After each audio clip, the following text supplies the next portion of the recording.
Hi, I'm Margaret at Miller Guide, and today we are talking about rounded shoulders. The reason we're talking about rounded shoulders is that we know perfect posture is the foundation to exercise, and I want to make sure that you stay successful in your exercise program. And so, what are some of the ways that you can eliminate rounded shoulders or reduce the chance of having rounded shoulders? So much of our life is spent sitting. And so that's why I'm starting this blog sitting, and I'm going to talk about sitting posture and how you can modify chairs that are, imposed on us in our environment, and sometimes that we choose, and how to best choose chairs in our environment to support your posture and reduce the rounded shoulders. So you notice this chair that I'm sitting on, the seat pan is tilted slightly backwards. And so as a result, so is the back of the chair.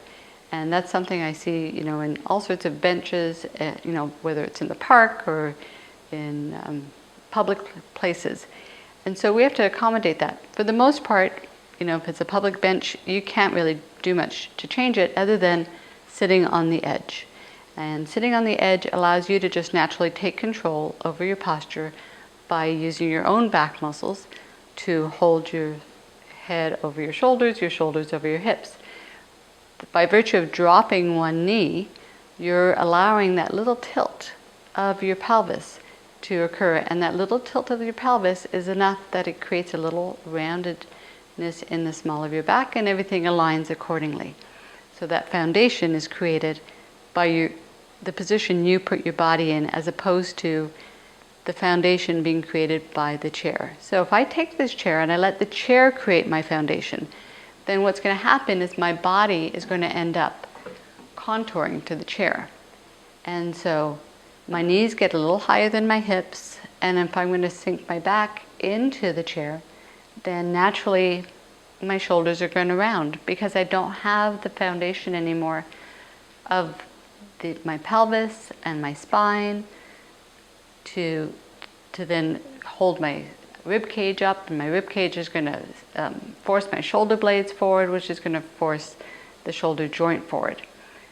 So if I was spending hours of my day reading like this, or on the computer like this, or watching TV, name it, then by the end of the day, and after many days, my shoulders would be going, this is where home is, and this is where I'm comfortable, and then you would end up with rounded shoulders, because these muscles get tight, and these muscles get long and loose, and weak, sorry. So how do we change a chair without going and buying a $1,000 chair? So there are two simple modifications that you can make to most of the chairs that are in your home. The first one is going to be to add a little height under the back legs, and the second one is to add some support to your lumbar spine. All right, so for purpose of today's presentation, I just picked something that was easy for me to grab, so I grabbed some cardboard. Certainly if it was something more permanent I was going to do, I would make it a little more sturdy, maybe some duct tape. If it was somewhere I was going to constantly sit and I was moving the chair, I'd make it so that it was something I was permanently bringing with me when I was moving things forward.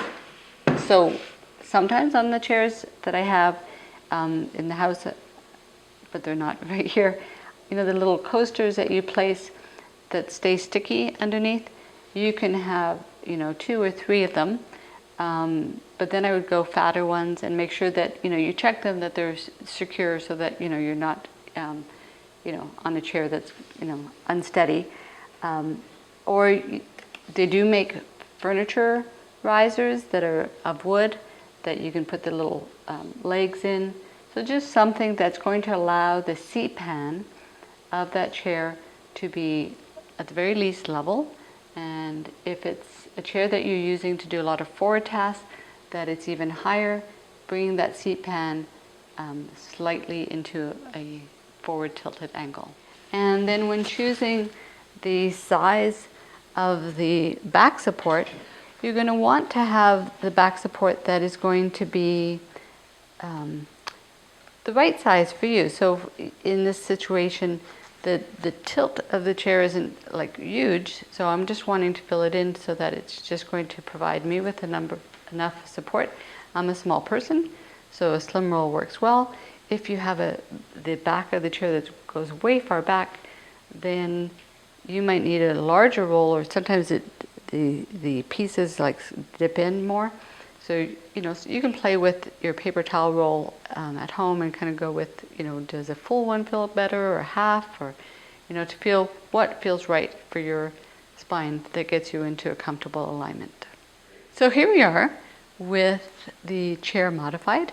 And so, whether it's, if it is a chair that you're using for activities that require something that you're using for your arms, such as knitting or reading, then I would add one more task, to keep your shoulders in a comfortable and pain-free zone, is to have pillows on your lap to support the weight of your arms. So that would be just the one more thing to consider in adapting your environment, your seated environment, to keep your shoulders happy and free from rounding forward.